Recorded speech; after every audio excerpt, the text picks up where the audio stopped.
تو یہ واقعہ رسول کریم صلی اللہ علیہ وسلم کی وفات قبل پیش آیا، تو اس کے بعد کسی نے رسول کریم صلی اللہ علیہ وسلم کو مسکراتے ہوئے نہیں دیکھا۔ اور اس کے بعد رسول کریم صلی اللہ علیہ وسلم نے کلیئر کٹ ایکسپلینیشن دی تھی کہ میری امت کی بربادی قریش کے چند چھوکروں کے ہاتھوں سے ہوگی۔ یہ نبی قسم کی حدیث ہے، انہوں نے کلیئر کٹ کہا تھا کہ میری امت کی بربادی قریش کے چند چھوکروں کے ہاتھوں سے ہوگی۔ اور بہت سے علماء اکرام کا اور واقعات تاریخ نویسوں کا کیا بیان ہے کہ عبداللہ بن سبا اس میں ملبوس تھا۔ تو اور نبی کریم صلی اللہ علیہ وسلم کی پیشن گوئی کیا فرما رہی ہے، تو ہم کس کی بات مانیں گے؟ زیادہ دلائل کس کے حق میں ہیں؟ اسی طرح سے بنو امیہ کے دور میں ابو ہریرہ نے مروان کے سامنے کہا تھا، وہ بولے تھے رسول کریم صلی اللہ علیہ وسلم نے ہمیں ان چھوکروں کے نام بھی بتائے ہیں اور ان کے باپوں کے نام بھی بتائے ہیں، اگر کہو تو میں بتا دوں۔ اسی طرح سے رسول کریم صلی اللہ علیہ وسلم نے کہا حضرت ابو ہریرہ سے کہ 70 کی دہائی کے آغاز سے اللہ کی پناہ مانگو، اور یہ 70 کی دہائی کا آغاز کون سا ہے؟ 61-62۔ اور ابو ہریرہ لٹرلی 60 ہجری سے پہلے موت کی دعا کیا کرتے تھے، اور 59 ہجری میں آپ کا انتقال ہوا، آپ وصال فرما گئے۔ رسول کریم صلی اللہ علیہ وسلم کی احادیث کو وہ فرماتے تھے کہ میں نے 2 پیالوں میں الگ الگ انڈیل کر رکھا ہوا ہے، مطلب الگ الگ پیالوں میں نے کنٹین کیا ہے۔ حضرت ابو ہریرہ فرمایا کرتے تھے ایک پیالہ تو میں سخاوت سے تم سب پر انڈیل رہا ہوں، اور دوسرا اگر اس کا میں ڈھکن بھی اتار دوں تو تم گردن مار دو گے۔ اب ان دیکھو اگر وہ حدیث بیان کرتے ہیں تو گردن کون ماریں گے؟ یعنی کہ کچھ حکمران ٹائپ کے لوگ ہیں، وہی ماریں گے۔ بعد ایک وسلم نے فرمایا تھا کہ تمہارے درمیان نبوت باقی رہے گی جب تک اللہ چاہے گا، اور جب چاہے گا نبوت کو ختم کر دے گا، یعنی کہ مجھے واپس لے جائے گا۔ میرے بعد خلافت الہال منہاج النبوہ وہ آئے گی، اور جب تک اللہ چاہے گا اسے قائم رکھے گا، اور جب چاہے گا اسے بھی ختم کر دے گا۔ اس کے بعد ملوکیت آئے گی، ملکن آزن یعنی کہ کاٹ کھانے والی ظالم ملوکیت، پھر ملک جبرین غلامی والی ملوکیت آئے گی، پھر 5واں دور آئے گا خلافت علی المنہاج النبوہ یعنی کہ گلوبل خلافت۔ اور یہ بھی فرما دیا تھا کہ کتنے سال تک خلافت رہے گی، آپ نے فرمایا تھا خلافت میرے بعد ایگزیکٹ 30 سال تک رہے گی، اس کے بعد ملوکیت آ جائے گی، اور دیٹس ہیپن، ایسا ہی ہوا۔ اور اس واقعے کی بیس پر نبی کریم صلی اللہ علیہ وسلم کے ایک صحابی حضرت سفینہ تھے، انہوں نے اپنے شاگردوں کو لکھوایا بھی تھا، انہوں نے کہا لکھو ابو بکر کے 2 سال، حضرت عمر فاروق رضی اللہ عنہ کے 10 سال، حضرت عثمان رضی اللہ عنہ کے 12 سال، حضرت علی علیہ السلام رضوان اللہ علیہ اور حضرت امام حسن کے 6 سال۔ تو ان سب کو ملا کر ہوئے 30 سال پورے، نہ 29 اور نہ 31 بلکہ 30 ایگزیکٹ۔ اور اس وقت ان کے شاگردوں نے کہا تھا کہ بنو امیہ والے تو حضرت علی کی خلافت کو مانتے ہی نہیں ہیں، تو یہ کیسے پورا ہوا؟ تو آپ کو اتنا غصہ آیا، آپ نے فرمایا یہ بنو امیہ والے جھوٹے ہیں، حقیقت تو یہ ہے کہ ان کی خود کی ملوکیت شدید ترین بادشاہت ہے، یہ کیا بات کریں گے؟ اور ایک اور واقعہ میں آپ کو بتاؤں گی، رسول کریم صلی اللہ علیہ وسلم ایک دفعہ اپنے گھر سے باہر نکلے تھے، جس سے باہر نکلے، مدینہ کا دور تھا، صحابہ کرام بھی آپ کے پیچھے آئے، راستے میں ان کا جوتا ٹوٹ گیا رسول کریم صلی اللہ علیہ وسلم کا، تو حضرت علی آگے بڑھے، انہوں نے جوتا لیا اور وہ اس میں گھانٹنے لگے، آپ پیدل ہی چلنے لگے، کچھ دیر بعد آپ رک گئے، حضرت علی کو بھی آنے دو، انہوں نے فرمایا۔ اب وہاں پر کھڑے کچھ بات کرنے لگے تو آپ نے فرمایا دیکھو قرآن نازل ہو رہا تھا، کافی لوگ نہیں مان رہے تھے، اللہ کا دین غالب نہیں ہونے دے رہے تھے، تو قرآن کی تنزیل کو منوانے کے لیے آخری آپشن کے طور پر مجھے تلوار اٹھانی پڑی، پھر وہ مان گئے۔ پتہ میں سے ایک خوش نصیب انسان ایسا ہوگا جس کو قرآن کی تعویل کے لیے تلوار اٹھانا پڑے گی، یعنی کہ میننگ کے لیے۔ تو صحابہ خوشی سے بولے انا یا رسول اللہ، انا یا رسول اللہ۔ حضرت ابو بکر صدیق بولے انا، کیا میں ہوں گا وہ؟ فرمایا لا، آپ کے زمان پر لا بہت جلدی نہیں آتا تھا کیونکہ یہ غیب کی خبر تھی، تو آپ نے فرمایا لا تم نہیں ہوگے۔ حضرت عمر نے فرمایا یا رسول اللہ میں ہوں گا وہ شخص جو ان کے دماغ صحیح کروں گا۔ آپ نے فرمایا نہیں، بلکہ وہ شخص جو میری جوتیاں گانٹ رہا ہے۔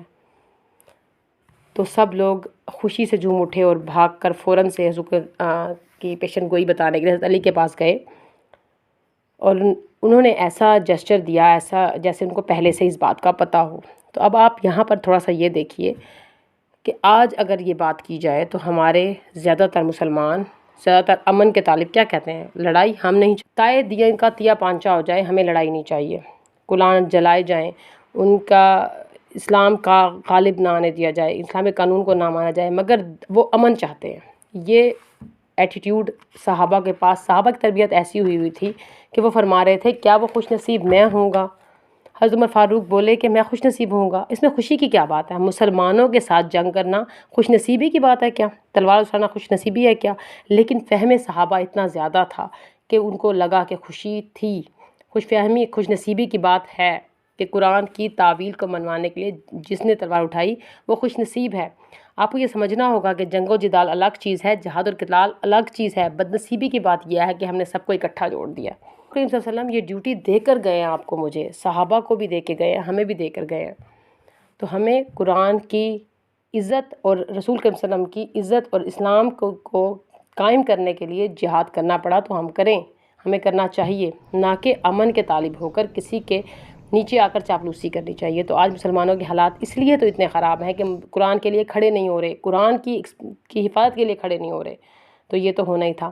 ایک جگہ اور رسول کریم صلی اللہ علیہ وسلم نے فرمایا، ایک حدیث ہے آپ صلی اللہ علیہ وسلم کی، کہ میری اس بیوی کا کیا معاملہ ہوگا جب اس پر ہونپ کے کتے بھونکیں گے، اور آپ کو پتہ ہے یہ معاملہ حضرت عائشہ پر پیش آیا۔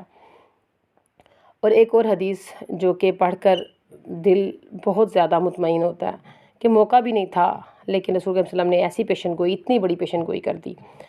حضرت عمار بن یاسر، جب کہ مسجد کی تعمیر ہو رہی تھی کہ سب صحابی خوشی خوشی کام کر رہے تھے، پتھر اٹھا کر لا رہے تھے، کوئی لکڑی اٹھا کر آیا، تو حضرت عمار بن یاسر اس وقت 30+ ہوں گے، وہ 2 پتھر اپنے کاندھوں پر اٹھا کر لا رہے تھے۔ تو آپ نے ایک دم دیکھا تو آپ تڑپ اٹھے، آپ نے فرمایا، او سمیہ کے بیٹے ادھر آؤ۔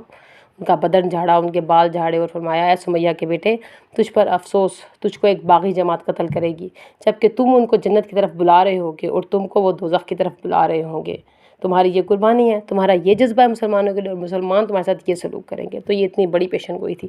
ایک اور حدیث آپ کے سامنے واضح کر دوں، خود حضرت حسین کے معاملے میں آپ صلی اللہ علیہ وسلم نے فرما دیا تھا کہ آپ کے ساتھ کیا معاملہ ہوگا۔ یہ معاملہ کب پیش آیا؟ جنگ صفین کے بعد واپسی پر حضرت علی اور ان کی فوج نہر فرات کے بعد سے گزر ہوا تو اچانک حضرت علی پکار اٹھے، اے ابو عبداللہ اصبر، اے ابو عبداللہ اصبر، عبداللہ صبر کرنا، صبر کرنا۔ سب چونک گئے۔ حضرت حسین کا کنیت ابو عبداللہ تھی۔ اب وہ فرما رہے تھے سب لوگ فوج کہ اب کون سا صبر، ابھی تو ہم جنگ کر کے آ رہے ہیں، تو آپ یہ کیا کہہ رہے ہیں؟ تو آپ نے فرمایا یہ راز کی بات ہے۔ تو سب نے کہا کہ راز کی بات بتائیے۔ تو آپ نے فرمایا، ایک دفعہ رسول کریم صلی اللہ علیہ وسلم میرے گھر میں موجود تھا، اور ایک دم میں داخل ہوا تو میں نے دیکھا کہ رسول کریم صلی اللہ علیہ وسلم میرے بیٹے حسین کو پاؤں پر بٹھائے ہوا ہے اور زاروں قطار ہو رہے ہیں، جبکہ آپ کو عام طور پر اپنے نواسے کو گود میں بٹھا کر کھلایا کرتے تھے، انجوائے کرتے تھے۔ اس دن آپ کے ساتھ عجیب معاملہ ہوا تو ایک دم حضرت علی نے فرمایا کہ مجھے آکورڈ لگا، اچھا نہیں لگا، غصہ آیا کہ کس نے آپ کو غمگین کیا ہے، کس نے آپ کو ستایا؟ بولے میں ابھی اس کی خبر لیتا ہوں۔ تو آپ نے فرمایا نہیں، مجھے کسی نے نہیں رلایا۔ تو آپ نے فرمایا تو پھر آپ کیوں رو رہے ہیں، آنسو کیوں ہیں یہ؟ آپ نے فرمایا میں اپنے بچے کے ساتھ کھیل رہا تھا تو حضرت جبرائیل آئے اور آپ سے فرمایا کہ اس بچے سے آپ کو اتنی محبت ہے کہ اتنا بڑا ریولوشنری اور ایک بچے کے ساتھ ٹائم گزار رہا ہے۔ آپ کو پتہ ہے کہ ریولوشنری کی ایک ایک سیکنڈ کی کتنی قیمت ہوتی ہے، تو آپ بچے کے ساتھ کھیل رہے ہیں، خوش ہو رہے ہیں۔ تو آپ نے فرمایا ہاں مجھے اس بچے سے بہت محبت ہے۔ تو جبرائیل نے فرمایا آپ کو اس سے اتنی محبت ہے اور آپ کی امت اس کو قتل کر دے گی۔ تو ایک دم انہوں نے ہاتھ بڑھایا اور نہر فرات کے کنارے سے سرخ مٹی لا کر دی کہ اس جگہ پر یہ بچہ ذبح ہوگا۔ کون کہاں کس طرح سے سب ڈیٹیل آپ نے بتا دی۔ حضرت علی فرما رہے تھے کہ پیشن گوئی کے اعتبار سے مجھ پر جو معاملہ پیش آیا ہے وہ میں جھیل رہا ہوں، میں کر رہا ہوں، جب تمہارے اوپر آئے گا تو تم بھی اسی طرح برداشت کرنا۔ اور لوگ جس طرح سے کہتے ہیں کہ عراق کوفہ جانا تھا تو عراق تو اس سے آ گیا تو لوگ کیوں چلے گئے، یہ وہ اس طرح کی بات کرتے ہیں۔ جہاں پر جو چیز لکھا ہوتا ہے وہاں پر ویسے ہوتا ہے، تو جہاں پر اللہ تعالیٰ نے جو چیز لکھ دی ہے ویسے ہی ہوگی۔ تو اس طرح کا بیک گراؤنڈ میں نے کریٹ کر دیا آپ کے ساتھ۔ اب یہی واقعات جب وہاں پر ہوں گے اور وہاں پر یہ اپلیکیشن ہوگی تو میں آپ کو بتاتی جاؤں گی، پھر انشاءاللہ آپ کو ایمان بہت تازہ ہوگا۔ نیکسٹ ایپیسوڈ میں انشاءاللہ ہم دیکھیں گے کہ کس طرح سے واقعہ اصل میں پیش آیا اور پھر خلفاء راشدین کے ساتھ کس طرح کا معاملہ ہوا اور ایٹ دا اینڈ رزلٹ کیا نتیجہ نکلا۔ السلام علیکم ورحمۃ اللہ وبرکاتہ۔